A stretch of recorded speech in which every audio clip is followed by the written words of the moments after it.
हाय मेरे वीर रवि के बिंदास बोल में आपका स्वागत है। उत्तराखंड में एक और अंकिता भंडारी जैसा दर्दनाक कांड हुआ है। बेटी ने आत्महत्या की है या उसकी हत्या हुई है, ये तो जांच का विषय है। लेकिन उत्तरकाशी के इस रिजॉर्ट में एक बेटी का फांसी में लटकता शव मिला है। मैं इस वीडियो के माध्यम से कहना चाहता हूं कि हमारे गढ़वाल की बेटियां कब तक ऐसे फांसी पर लटकती रहेंगी।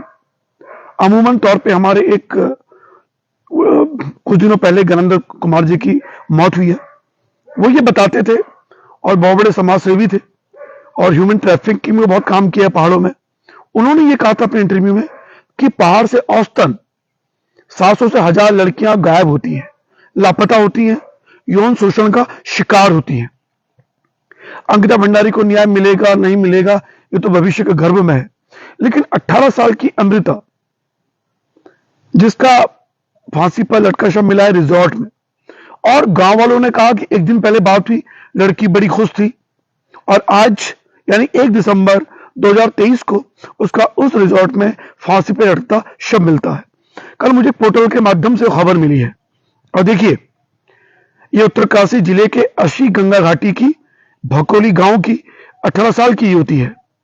उत्तरकाशी जिले के अशी गंगा घाटी की भकोली गांव। हमारे गढ़वाल की बेटियां, अक्सर मैं सोचता हूं कि हमारे गढ़वाल की बेटियां इसीलिए पैदा हुई हैं।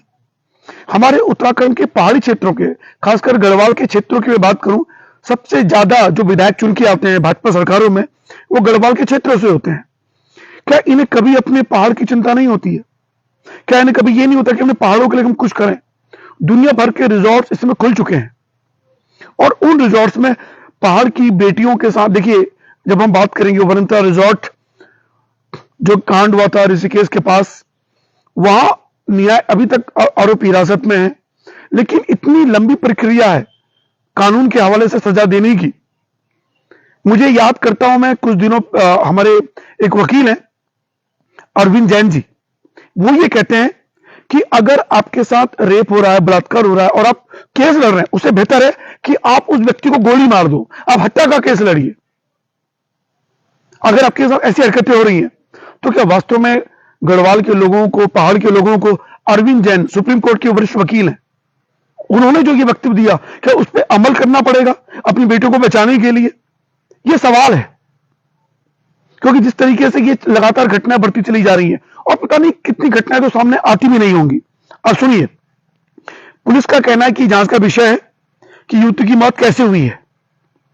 दूसरी ओर पुलिस ने होटल मालिक और उसके कर्मचारियों को हिरासत में लिया। सबसे बड़ा सवाल है कि युवती के हाथ और गले में चोट के निशान मिले हैं और पुलिस अभी जांच कर रही है। और यह भी है, गांव के लोगों का यह कहना है कि लड़की से बात हुई, वो मार्केट गई हुई थी और अपने काम में उसके बाद वापस होटल गई, घर आने को कह रही थी परंतु घर नहीं आई, यानी वो घर आने को कह रही थी। मुझे अपने पहाड़ की बेटियों से कहना है, अगर आपको कहीं भी कोई तकलीफ होती है, आप रवि के बिंदास बोल से संपर्क कीजिए। ना हम सरकार से डरने वाले इस मसले पर, ना हम पुलिस से डरने वाले, ना ही हम किसी दमक गैंग से डरने वाले, और ना ही हम किसी भी जो कोई तुर्रम खा हो वो खबर हम सामने लेके आएंगे और पहाड़ के लोगों को इकट्ठा करेंगे, एकजुट करेंगे। उत्तराखंड आंदोलन के दौरान भी हमारी 59 महिलाओं के साथ बलात्कार हुआ, सिर्फ 7 महिलाएं सामने आई, न्याय तो उन्हें भी नहीं मिला। तो मैं सोचता हूं कि हमारे गढ़वाल की जो महिलाएं हैं, क्या वो यौन शोषण, बलात्कार, रेप सहने के लिए पैदा हुई हैं? अंकिता भंडारी के साथ दुष्कर्म हुआ या नहीं हुआ, यह भी अभी तक सामने नहीं आ पाया है। और देखिए, पोस्टमार्टम की रिपोर्ट अगर सरकार चाहे, ये आरोप लगते हैं सरकार पे, मैं ये आरोप सरकार पे नहीं लगा रहा हूं, कि वो अपनी चाहे तो उस हिसाब से पोस्टमार्टम रिपोर्ट बनती है। अंकिता भंडारी के साथ दुष्कर्म हुआ या नहीं, ये अभी तक किसी जानकारी नहीं है। 18 सितंबर 2021 को जब वो बॉडी आती है और उसके 4-5 दिन बाद वो बॉडी मिलती है गंगा स्नान में, और बॉडी फूली हुई थी अंकिता की, उससे अभी तक न्याय नहीं मिल पाया है। और लेकिन न्याय की प्रक्रिया बहुत लंबी होती है, बहुत लंबी प्रक्रिया होती है, आदमी थक जाता है। हम जैसे मध्यम वर्गीय परिवार के लोग, उच्च मध्यम वर्गीय परिवार के लोग, मैं निम्न मध्यम वर्गीय परिवार की बात ही नहीं कर रहा हूं, वो केस लड़ नहीं सकते, वो थक जाएंगे, हार जाएंगे, और बाद में अगर सामने वाला जो आरोपी है वो अगर दबंग है, पैसे वाला है, तो उसके सामने झुक जाएंगे, हाथ जोड़ के बोलेंगे, ले भैया ऐसा करो, हमें चंद पैसे दे दो, हमें नहीं लड़ना केस, आप जियो अपनी जिंदगी। क्या हमारी सरकारें नहीं सोच सकते? इससे पहले अभी तक जितने भी मुख्यमंत्री हुए हैं हमारे गढ़वाल क्षेत्र के हुए हैं, जरा भी चिंता नहीं हुई है कि आप ऐसा कानून बना दें। दुनिया भर की चीजें यहां पे हो रही हैं। आज 18 साल की अमृता के साथ फांसी हुई, इस पर भी मुझे लगता है कि अगर ये रिजॉर्ट का नाम भी सामने नहीं आया है, मेरे पास सामने आएगा, मैं उत्तरकाशी जाऊंगा इस मसले पर। लेकिन इस मसले पर चुप नहीं रहना है, बड़ा दुख का विषय है। उत्तराखंड इस समय उत्तराखंड उत्तर प्रदेश की तुलना में कहूं तो मोस्ट करप्टेड राज्य बन चुका है, ऐसा आरोप लगते रहे हैं। क्या वास्तव में ऐसा है? ये तो आप लोग जाने। देखिए, करप्शन होता रहे कोई बात नहीं, पर हमारे पहाड़ की बेटियों को बख्श दो, उनकी जिंदगियां बख्श दो, उनका यौन शोषण होते हुए रोकने की कोशिश करो, ये मेरी निवेदन है। और पता नहीं कैसी एनजीओ हैं जो पहाड़ों में काम कर रही हैं, जो बेटियों के साथ अन्याय को सामने नहीं लेके आ पाती है। एकमात्र हमारे जो ज्ञानेंद्र कुमार जी थे बेचारे, जो social activist, international social activist, बताइए भगवान ने भी उनको उठा लिया। नहीं तो ऐसे मसलों पर वो हमेशा मुखर होकर सामने आया करते थे। पीड़ा होती है कभी कभी। और पहाड़ के पत्रकार तो बिक चुके हैं कई बार। सरकारों का इतना तगड़ा मीडिया मैनेजमेंट होता है कि ऐसी खबरें साइड में नहीं आ पाती है। पुलिस वाले अलग से डराते धमकाते हैं पत्रकारों को, और सोशल मीडिया के पत्रकारों को तो धमकाना बड़ा आसान काम है। दबाव आ जाएगा, यहां से वीडियो हटा दो, वहां से वीडियो हटा दो। अरे अगर आपको वीडियो हटवानी है तो क्यों आते हैं आप लोग सामने के लिए? मैं निवेदन करना चाहता हूं अपनी उत्तराखंड सरकार से कि जितने भी रिजॉर्ट्स हैं, होटल्स हैं, जहां हमारी बेटियां काम कर रही हैं, कम से कम उनके लिए आप स्क्रूटनी करवाइए, उनका काउंसलिंग करवाइए हर महीने। निकटतम पुलिस हो, आसपास कोई एनजीओ हो, कि आपके साथ कुछ भेदभाव तो नहीं हो रहा है। अंकिता भंडारी तड़पती रही थी, परेशान होती रही बेचारी, और हुआ क्या उसके साथ? ये खबर ही नहीं आई सामने, उसका हुआ क्या? देखिए, कई बार जब तक सामने खबरें नहीं आती हैं और चोरी छिपे जो खबरें बाहर आती हैं, उससे होता क्या है? उससे उन लोगों को जो सरकार के अंदर विरोधी होते हैं उन्हें मौका मिल जाता है, वो उल्टी खबरें बनाना शुरू कर देते हैं। उससे सरकार की छवि भी खराब होती है। सच को सामने रखिए, डरिए मत।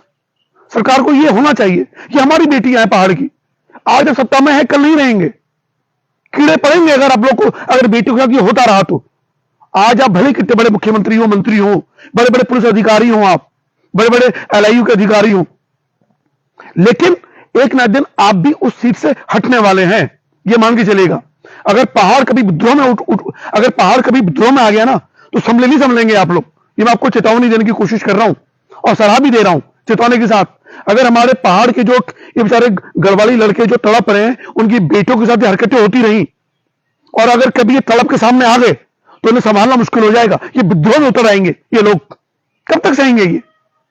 बताइए, अंकिता भंडारी के साथ लड़के सड़क में आए, बाद में चुप हो गए, पता नहीं चला कहां चला। क्यों? क्योंकि उसमें राजनीतिक जो गिद्ध होते हैं ना, जो सरकार को घेरने के लिए आगे आ जाते हैं, उनकी मंशा सरकार को घेरने की होती है, बेटी को न्याय दिलाने की नहीं होती। हमें ऐसे समाजसेवी लोग चाहिए, हमें ऐसे नेता चाहिए जो गिद्ध बन के ना आए, जिनको वास्तव में न्याय चाहिए बेटियों के लिए। और हमारे पास जितने भी लोग बैठे हुए हैं यहाँ, और खासकर मैं वामपंथियों से कहना चाहता हूं, ये आप लोग जो राजनीतिक गिद्ध के रूप में आ जाते हैं ना, आप लोगों ने बेड़ा गर्क कर दिया पहाड़ का। ये माओवादी जो घुस गए ना पहाड़ों में, ये न्याय नहीं करते, सरकारों को फायदा हो जाता है इन लोगों से, क्योंकि सरकार तो कहती साली ये माओवादी लोग हैं, इनकी कौन सुनेगा। और इससे आंदोलन ठंडे पड़ जाते हैं, फीके पड़ जाते हैं। इसलिए निवेदन करना चाहता हूं अपने गढ़वालियों से, पहाड़ियों से, कुमाऊं के लोगों से, क्योंकि रिजॉर्ट यहां भी खुल रहे हैं। पहाड़ के क्षेत्र की बात कर रहा हूं मैं, जौनसार की मैं बात कर रहा हूं। एक हो जाओ पहाड़ियों, दबंग हो जाइए थोड़ा सा। और पहाड़ी पत्रकारों से कहना चाहता हूं, थोड़ा सा ये पहाड़ीपन लाइए, ये दलाली बिकने की बात छोड़ दीजिए आप लोग। उस मामले में अगर आपको कोई पुलिस दबाव भी बनाती है ना, मत आइए, क्या होगी? जेल होगी, डंडे पड़ेंगे, सह लीजिए, क्या दिक्कत है? लेकिन पहाड़ की बेटियों के साथ ये चीज मत होने दीजिए, खबर खोल के सामने लाइए। देखिए, पत्रकारों का काम और जो समाजसेवी होते हैं इनका काम होता है आलोचना करना। सरकार की आलोचना करें आप, सरकार गलत है उसको आईना दिखाएं। सरकार भी चाहती है कि उसको सच लोग मिले। अंधे विरोध करने बैठेंगे ना तो सरकार भी इरिटेट होगी, चढ़ जाएगी वो, और वो जायज भी है, चलना जायज है सरकार का। फिलहाल एक और अंकिता भंडारी कांड हुआ जो लाइव से अभी जुड़े हैं। 18 साल की अमृता, उत्तरकाशी जिले की 80 और भगोली गांव है, वहां की वो बेटी। एक रिजॉर्ट में फांसी में लड़का शव मिला, चोट के निशान मिले हैं। गांव वालों से बात हुई तो पता लगा कि बेटी ने कहा था मैं गांव आऊंगी। सोचिए क्या तड़प होगी उसके मन में, क्या रो रही होगी, बिलख रही होगी अंदर। क्यों? परिवार का पेट पालना है, पहाड़ों में इतने व्यवसाय है नहीं। इसलिए निवेदन करना चाहता हूं, हे सरकारों, पहाड़ के नाम पे आप चुन रहे हो। और दुर्भाग्य यह है ना कि जो पहाड़ में जो लोग रह रहे हैं, विधायक जो पहाड़ में रह रहे हैं, वो ना मंत्री बन पाते ना मुख्यमंत्री बन पाते। बनता हुआ जो मैदान में रह रहे हैं। अभी तक हमारे उत्तराखंड में कोई ऐसा मुख्यमंत्री है जो पहाड़ में रहा हो, पहाड़ में विधायक बना हो, पहाड़ी सीट से ही पहाड़ में उसका जीवन यापन हुआ हो, उठा लीजिए। तो ये जो मुख्यमंत्री मंत्री बनते हैं ना, इनके मन में पहाड़ के प्रति वो पीड़ा हो ही नहीं सकती, किसी हाल में नहीं हो सकती। क्यों? लेकिन गलती उन लोगों की भी है ना कि जो पहाड़ में रह रहा है उसी को तो आप चुनिए, लेकिन उसको चुनेंगे नहीं। आप किसको चुनेंगे? जो आयातित है। अरे अगर मैं रावत हूं, गढ़वाली हूं, और मैं रामनगर में रह रहा हूं, दिल्ली रहा हूं, और मैं आके पहाड़ में चुनाव लड़ने की कोशिश कर रहा हूं, तो मुझे लात मार के बाहर लगाइए आप। मैं पहाड़ी नहीं हूं, मैं तो आपके लिए मैदानी वाला हो गया। असली पहाड़ी वो है जो पहाड़ में ही रह रहा है, जिसका बचपन पहाड़ में बीता, जिसने अपनी प्राइमरी एजुकेशन पहाड़ में करी, अपनी इंटर की एजुकेशन पहाड़ में करी, पहाड़ में रह के उसने अपना डिग्री ली और पहाड़ में अपना रोजगार कर रहा है, वो है असली पहाड़ी। उन्हें चुनिए, वही आपका दर्द समझने वाले हैं। ये मैदान के लोग नहीं आपका दर्द समझेंगे। ये फिर कह रहा हूं मैं आप लोगों से।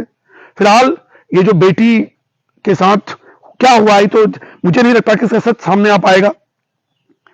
बाकी जो मैं गढ़वाली बेटियों से, अपनी कुमाऊं की बेटियों से, जौनसार की बेटियों से निवेदन करना चाहता हूं कि अगर आपके साथ किसी रिजॉर्ट में, किसी होटल में जहां आप नौकरी कर रही हैं, आपके साथ शोषण हो रहा है और दबाव में है, मेरा नंबर 8076214145 है। आपकी पहचान बताए बिना मैं खुलासा करूंगा उन घटनाओं का, बिना निडर हुए।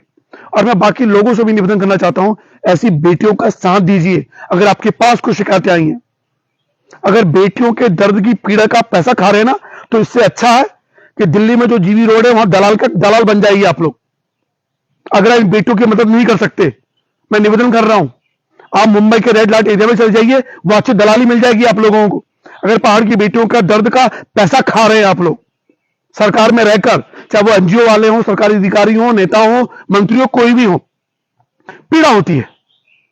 अंकिता भंडारी 18 साल की होनहार बच्ची, 80% से अधिक नंबर लाई पहाड़ में पढ़ के ही। सपना था, लेकिन परिवार गरीब था, बगल में रिजॉर्ट मिला, नौकरी कर ली। क्या हुआ? यौन शोषण हुआ या नहीं पता ही नहीं किसी को, लेकिन सब जानते हैं कि उस बेटी को जरूर भुगतान पड़ा होगा वहां पे। लेकिन आप 18 साल की अमृता, उत्तरकाशी की, वही रिजॉर्ट में, बताइए। और मुझे ताज्जुब होता है, जो वहां पे जब अंकिता भंडारी केस में वहां के जो पटवारी थे, जो राजस्व की पुलिस तो होती थी वहां पे, उन्होंने किस तरह से बात छिपाई। चंद पैसों के लिए, चंद पैसों के लिए बिक जा रहे हैं आप, बेटियों के ईमान का सौदा करने के लिए। उनकी पीड़ा नहीं समझ रहे हैं आप। पीड़ा होती है, दुख होता है, कई बार मन करता है कई बार AK-47 लेके सबको भून दूं। ऐसे तो बनते हैं लोग जब विद्रोही। तो पहाड़ के लोगों को विद्रोही मत बनवाने की कोशिश कीजिए आप लोग। अगर पहाड़ का युवा विद्रोही हो गया ना, समझे नहीं संभलेगा आप लोगों से, निवेदन कर रहा हूं। बहुत सीधा मासूम होता है ना, नारे तो बहुत लगाते हैं आप लोग, पहाड़ की जवानी, पहाड़ का पानी काम नहीं आता है, पर हम करके देंगे। ऐसे जवानी रौंद रहे हैं आप पहाड़ की बेटियों की, उनके सपनों को रौंद रहे हैं आप। फिलहाल उम्मीद करता हूं कि आप कोशिश करेंगे, अपने आसपास के क्षेत्रों की जो भी बेटियां हैं, जो नौकरियां कर रही हैं, उनकी पीड़ाओं को समझेंगे, दर्द समझेंगे उनका, और सामने लाएंगे। और हे उत्तराखंड पुलिस, निवेदन करना चाहता हूं, ऐसे मामलों में थोड़ा सा जिगरा दिखाइए आप लोग, दबा में मत आइए। आपको संवैधानिक अधिकार मिला हुआ है, थोड़ा सा। और पत्रकारों से निवेदन करना चाहता हूं, पहाड़ के जो पहाड़ी इलाकों के हैं, ऐसा तो नहीं कि खबरें आपके पास आती नहीं होंगी, दबाव में मत आइए, थोड़ा जिगरा दिखाइए, नहीं तो आत्महत्या कर लीजिएगा। अगर किसी बेटी के नाम पर आप डर रहे हैं, छिप रहे हैं, तो आत्महत्या कर लेना भाई साहब, प्लीज रिक्वेस्ट कर रहा हूं आपसे। फिलहाल दर्द में हूं, पीड़ा में हूं। जब कल मैंने खबर सुनी थी अमृता रावत की, तो नींद नहीं आई मुझे। सो क्या करूं क्या ना करूं, अजीब सी बातें उलझन में थी। एक अंकिता, दूसरी अमृता, पता नहीं कितनी बेटियां समय इन होटलों में, रिजॉर्ट में तड़प रही होंगी, बेबस का शिकार हो रही होंगी। कोई प्यार से, कोई डरा के, कोई धमका के, कोई उनकी गरीबी का मजाक बना के उनके साथ करने की कोशिश कर रहा होगा। बचा लीजिए इन बेटियों को, बचा लीजिए, निवेदन आपसे मैं कर रहा हूं। ये पहाड़ की मासूम सी बेटियां हैं, इनका मासूम सा बचपन, 18 साल की उम्र क्या होती है, मासूम सा बचपन है। बताइए, अगर उसने फांसी भी खाई, किस दबाव में खाई होगी, हालांकि चोट के निशान मिले हैं। निवेदन कर रहा हूं, उत्तरकाशी की इस बेटी को भी न्याय दिलाने का प्रयास कीजिए। हे गढ़वाली युवाओं, हे पहाड़ के युवाओं, सामने आ जाइए। एक के बाद एक कांड हो रहे हैं।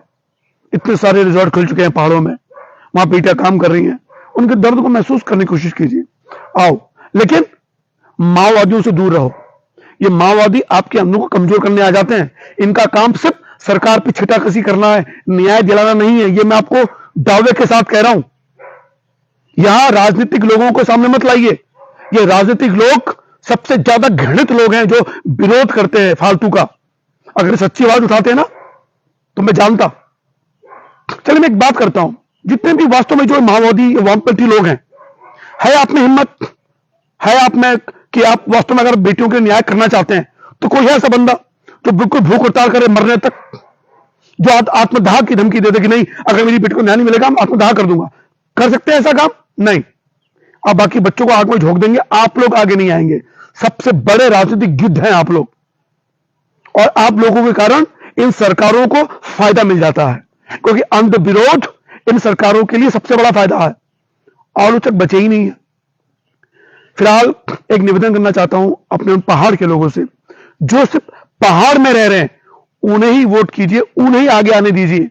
ये मैदान में रहने वाले चाहे भली पहाड़ी हैं, ये पहाड़ी नहीं है, ये मैदानी हो चुके हैं। इनके अंदर पहाड़ की पीड़ा नहीं होगी कभी भी, मैं दावे के साथ कह रहा हूं। लेकिन गलती आप लोगों की भी है।